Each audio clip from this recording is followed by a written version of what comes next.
नमस्कार दोस्तों, स्वागत है आप सभी लोगों का एक बार फिर गजब एकेडमी में। जैसा कि पिछली सीरीज के अकॉर्डिंग आज हम कोहलर, जो हमारे प्रवर्तक हैं कोहलर, उसके 30 प्रश्न, बहुत ही इम्पोर्टेंट क्वेश्चन लेकर हम आप लोगों के बीच में आए हैं। और कोशिश ये रहेगी कि ज़्यादा से ज़्यादा उन ऑप्शनों को एक्सप्लेन करके आपको बता सकें। तो आशा है कि आप लोग अच्छे से देख रहे होंगे और आप लोग लाइक कर दिया करिए। देखने के बाद अगर ज़रा सा भी आपको समझ में आ रहा है तो हम लोग चलते हैं अपने क्वेश्चन नंबर पहला क्वेश्चन है, कोहलर किस मनोवैज्ञानिक संप्रदाय से संबंधित थे? तो कोहलर जो है ये गेस्टाल्टवादी हैं। कोहलर क्या है? ये गेस्टाल्टवादी हैं। आपका ऑप्शन नंबर सी सही हो जाएगा। उसके बाद क्वेश्चन नंबर सेकंड देखते हैं। क्वेश्चन नंबर सेकंड है, कोहलर का प्रसिद्ध प्रयोग किस पर किया गया था? कोहलर ने अपना प्रयोग बंदर पर किया गया था, जिसको चिंपैंजी भी कहते हैं। इसके बाद नेक्स्ट क्वेश्चन नंबर थर्ड है, कोहलर के सीखने के सिद्धांत को क्या कहा जाता है? तो कोहलर के सीखने के सिद्धांत को कहा जाता है सूझ द्वारा अधिगम। यानी सूझ द्वारा अधिगम जो है ये कोहलर का कथन है। इसके बाद नेक्स्ट क्वेश्चन नंबर 4 में है, कोहलर के प्रसिद्ध चिंपैंजी का नाम क्या था? जिस पर कोहलर ने अपना परीक्षण किया था उस बंदर का नाम क्या था, ये हमसे पूछा जा रहा है। तो उस बंदर का नाम था सुल्तान नामक वो बंदर था। उसके बाद नेक्स्ट क्वेश्चन नंबर है 5, सूझ इंसाइट का अर्थ क्या है? रटना नहीं, अचानक समाधान, समझ जाना, भूल जाना, अभ्यास करना। सूझ का मतलब होता है कि व्यक्ति किसी समस्या को जब समझ जाता है तो वह समाधान खुद करने लगता है।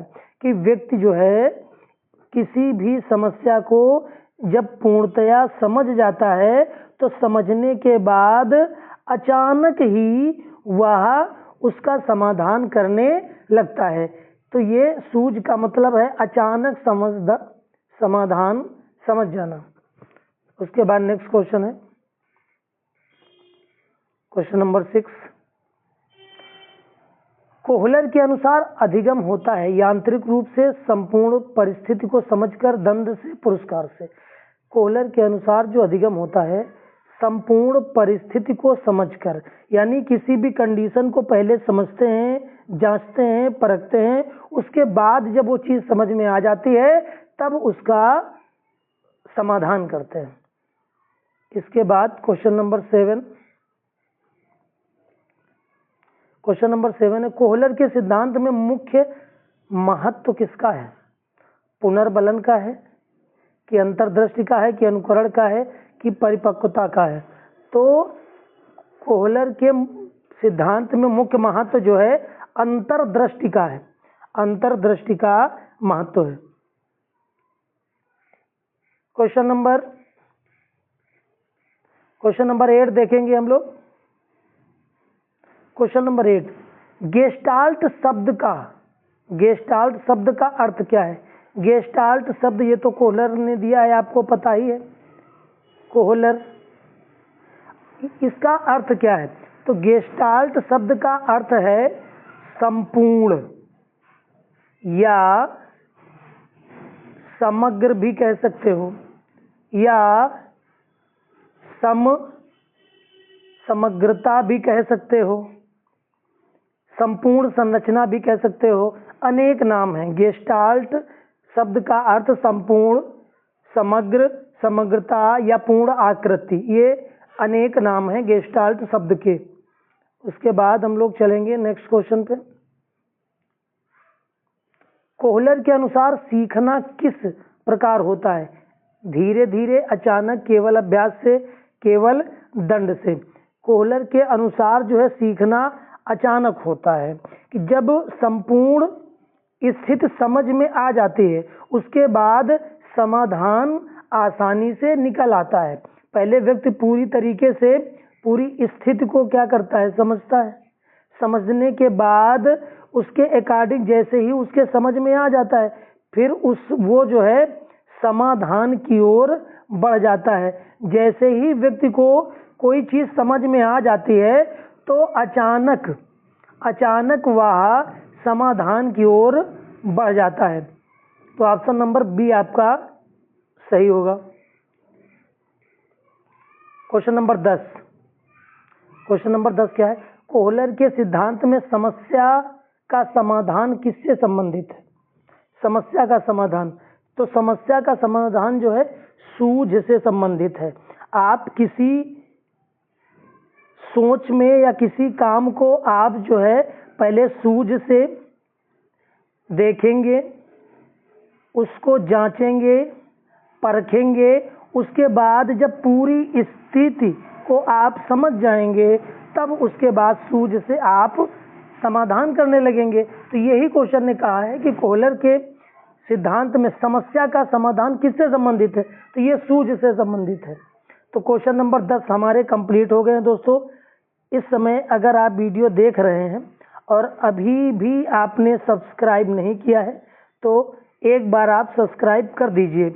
सब्सक्राइब करने से आपका कुछ नहीं जाएगा लेकिन हमें ज़रूर मोटिवेशन मिलता है, तो हम आगे और भी अच्छे तरीके से कार्य करने के लिए प्रेरित होंगे। इसके बाद next question, question number 11। Kohler का प्रयोग मुख्यतः किस स्थान पर हुआ है? ये हुआ है टेनेरिफ द्वीप। ये कौन सा द्वीप है? ये टेनेरिफ द्वीप है जो कैनारे आइसलैंड का भाग है एक। ये जो है किसका भाग है? कैनरे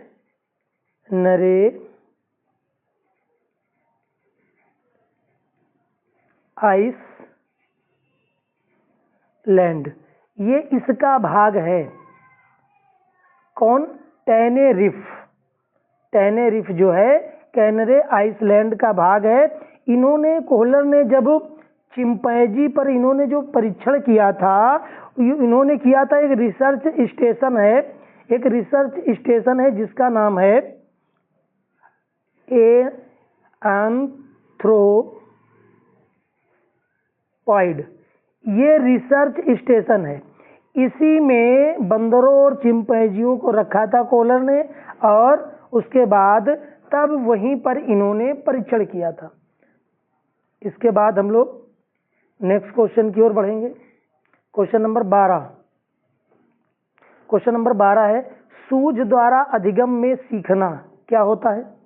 अर्थपूर्ण होता है कि निरर्थक होता है, अस्थायी होता है, असंभव होता है? नहीं, अर्थपूर्ण होता है। अगर आप सूझ द्वारा अधिगम करेंगे तो किसी भी चीज का अर्थ निकलेगा, वो चीज समझ में आएगी। क्वेश्चन नंबर 13 देखते हैं हम लोग। कोहलर के अनुसार अधिगम की इकाई क्या है? अधिगम की इकाई क्या है? उद्दीपन, प्रतिक्रिया, संपूर्ण परिस्थिति या पुनर्बलन? तो क्वेश्चन नंबर 13 का सही जवाब हो जाएगा संपूर्ण परिस्थिति, क्योंकि गेस्टाल्टवादी जो कोहलर हैं ये हैं गेस्टाल्टवादी। गेस्टाल्टवादी के अनुसार किसी समस्या को टुकड़ों में नहीं बल्कि संपूर्ण रूप से समझ कर सीखता है। इनका कहने का मतलब है कि अगर कोई समस्या है तो वो टुकड़ों में नहीं वो पूरी तरीके से संपूर्ण रूप से समझकर तब सीखी जाती है। इसके बाद क्वेश्चन नंबर नेक्स्ट,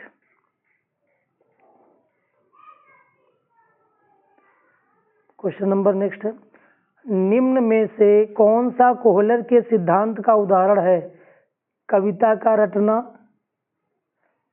बार बार अभ्यास करना, नकल करना नहीं, अचानक गणितीय प्रश्न हल हो जाना, अचानक गणितीय प्रश्न हल हो जाना, यानी समस्या जब समझ में आ जाती है तो उसका समाधान अचानक ही हम करने लगते हैं। जैसे कोई क्वेश्चन है, उसको पहले हम समझ रहे हैं, उसको जब हम पूरी तरीके से समझ लेते हैं तो उसको जो है हम आसानी से तुरंत हल कर सकते हैं।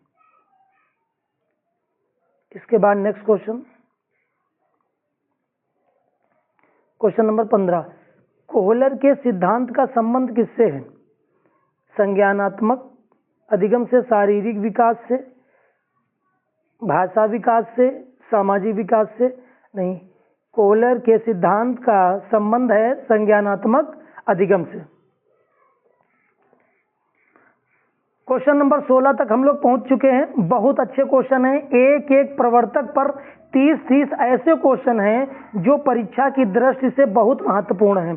अगर आप 2-3 बार इसको देख लेंगे तो क्लास में ही ये आपको तैयार हो जाएगी। क्वेश्चन नंबर 16, सूझ आधारित अधिगम में व्यक्ति क्या करता है? समस्या की संरचना को समझता है या केवल याद करता है, केवल लिखता है, केवल सुनता है? नहीं, सूझ आधारित समस्या की संरचना को व्यक्ति पूरी तरीके से समझता है। जब समस्या उसके समझ में आ जाती है तब वो उसका समाधान करता है। Next question, question number 17। Question number 17 देखेंगे।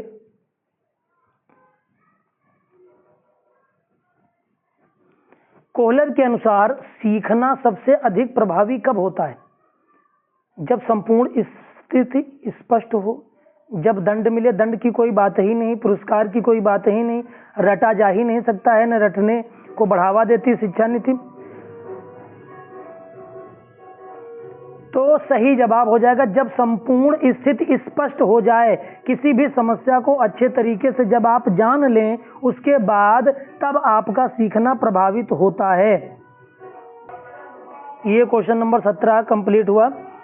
आज मंगलवार है तो इस वजह से हो सकता है कि बैकग्राउंड में आपको आवाज डीजे की सुनाई पड़े, तो कोई बात नहीं, भक्ति गाने बज रहे हैं, पढ़ते रहिए और एंजॉय भी करते चलिए। क्वेश्चन नंबर 18, क्वेश्चन नंबर 18 ये मिसप्रिंट हो गया है, तो क्वेश्चन नंबर 19 हम लोग देखते हैं। क्वेश्चन नंबर 19 क्या कहता है? कोहलर का सिद्धांत किस प्रकार के अधिगम को महत्व देता है? कोहलर का सिद्धांत किस प्रकार के अधिगम को महत्व देता है? तो इसका सही जवाब क्या हो जाएगा? क्वेश्चन नंबर 19, अर्थपूर्ण। अर्थपूर्ण जो है, किसी भी चीज का जब अर्थ निकलता है तभी अधिगम सही तरीके से हो पाता है। इसके बाद क्वेश्चन नंबर 20 को देखेंगे हम लोग। क्वेश्चन नंबर 20, सूझ की प्रक्रिया में सबसे महत्वपूर्ण क्या है? समझ, दंड, पुरस्कार, अनुकरण? नहीं, सूझ की प्रक्रिया में सबसे महत्वपूर्ण रोल होता है समझकर ही आप कोई निर्णय ले सकते हैं। इसके बाद next question, question number 21, Kohler ने किस प्राणी की बुद्धिमत्ता का अध्ययन किया था? बहुत ही इंपॉर्टेंट क्वेश्चन है, बहुत ही ज्यादा इंपॉर्टेंट क्वेश्चन है। कोहलर ने किस प्राणी की बुद्धिमत्ता का अध्ययन किया था? क्वेश्चन नंबर 21 है चिंपैंजी। और चिंपैंजी का नाम क्या अभी हमने बताया था? सुल्तान। चिंपैंजी का नाम हमने बताया था सुल्तान। चिंपैंजी और बंदर एक ही बात है। क्वेश्चन नंबर 22, सूझ आधारित अधिगम में त्रुटियां अधिक होती हैं, कम होती हैं, नहीं होती हैं या समान रहती हैं? जब सोच समझ कर आप अधिगम करेंगे तो त्रुटियों की संख्या बहुत ही कम हो जाएगी। इसके बाद क्वेश्चन नंबर 23, कोहलर के सिद्धांत में सीखने का स्वरूप क्या है? कोहलर के सिद्धांत में सीखने का स्वरूप क्या है, संज्ञानात्मक है कि व्यवहारात्मक है कि जैविक है कि सामाजिक है। तो सीखने का स्वरूप है संज्ञानात्मक। सीखना केवल रटना या प्रयास त्रुटि का परिमाण नहीं है। समस्या की संपूर्ण स्थिति को जब हम समझ लेते हैं तो वो खुद संबंध स्थापित करने लगता है, बनाने लगता है और आगे जो है उसी प्रकार के विचारों को प्रदर्शित करने लगता है। तो इसके बाद हम लोग बढ़ेंगे नेक्स्ट क्वेश्चन की ओर। क्वेश्चन नंबर एक क्वेश्चन ये भी मिसप्रिंट हुआ। क्वेश्चन नंबर 25 देखते हैं। निम्न में से कौन गेस्टाल्टवादी मनोवैज्ञानिक हैं? तो गेस्टाल्टवादी मनोवैज्ञानिक आपको पता है कोहलर हैं। कोहलर ने अपना परीक्षण बंदर पर किया, जिसका एक नाम अभी हमने बताया, क्या? सुल्तान। तो ऐसे अगर आप रिलेट करते हुए चलेंगे तो क्वेश्चन आपके दिमाग में फीड हो जाएंगे। तो दोस्तों 25 क्वेश्चन कंप्लीट हो गए हैं, अभी कुछ क्वेश्चन बाकी हैं, लेकिन हम चाहते हैं कि आप अगर वीडियो देख रहे हैं तो एक बार सब्सक्राइब जरूर करें। इसके बाद नेक्स्ट क्वेश्चन नंबर 26। कोहलर के प्रयोग में चिंपैंजी ने केले तक पहुंचने के लिए क्या क्या किया? बहुत ही अच्छा और बहुत ही इंपॉर्टेंट क्वेश्चन है। कोहलर के प्रयोग में चिंपैंजी ने, यानी जो बंदर था जिस पर परीक्षण हुआ, वो बंदर जो है केले तक पहुंचने तक उसने क्या क्या एफर्ट लगाए? तो इसका सही जवाब क्वेश्चन नंबर 26 का हो जाएगा बी। बंदर ने क्या क्या किया ये आप समझ लो। तो बंदर ने जो है एक अन्य प्रयोग के साथ में, जैसे डंडों को जोड़कर, कुछ डंडे जोड़कर उसने एक लंबी छड़ी बनाई, और जैसे ही छड़ी बना ली और वो छड़ी की सहायता से वो कहाँ पहुंच गया? केले तक पहुंच गया बंदर।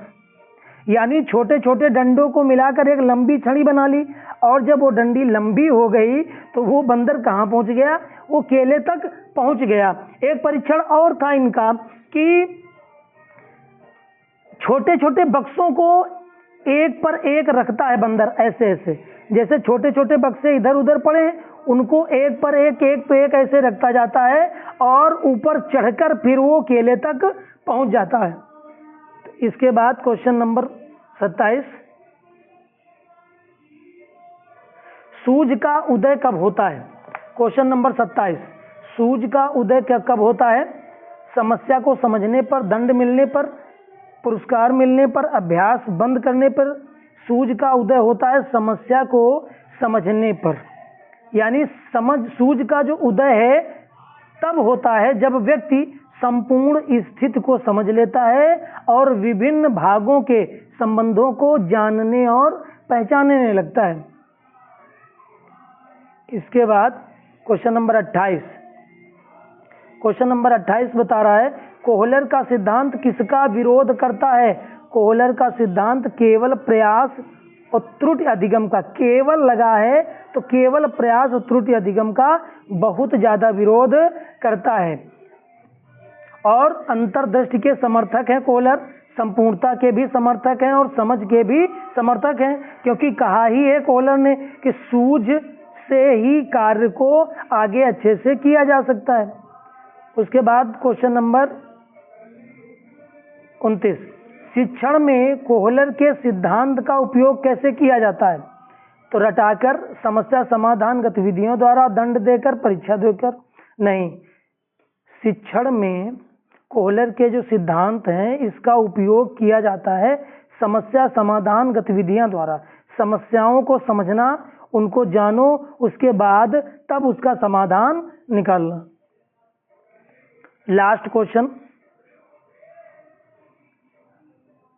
क्वेश्चन है, कोहलर के अनुसार वास्तविक अधिगम का आधार क्या है? Question number 30।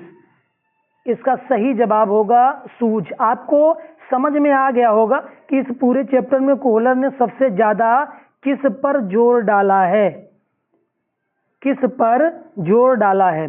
तो सूझ पर आधारित है, यानी व्यक्ति किसी समस्या की पूरी स्थिति को जब समझकर अचानक समाधान तक पहुंच जाता है तो इसे अंतर्दृष्टि क्या कहते हैं?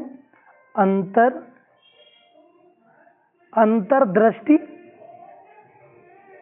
अधिगम कहा जाता है। यही वास्तविक अध्ययन है, यही वास्तविक अध्ययन है। तो दोस्तों कोहलर के ये सुपर 30 क्वेश्चन थे जो कि ऑप्शन को कोशिश ये की है कि ज़्यादा से ज़्यादा आप तक पहुंचाया जाए, बताया जाए, जानकारी दी जाए। तो वीडियो कैसा लगा है कमेंट में आप बताइएगा। अगर अच्छा लगा हो तो आप लाइक कर दीजिए, और अगर वीडियो आप देख रहे हैं या पहली बार चैनल पर आए हैं तो सब्सक्राइब जरूर से जरूर कर दीजिए। देखने के लिए बहुत बहुत धन्यवाद। नमस्कार।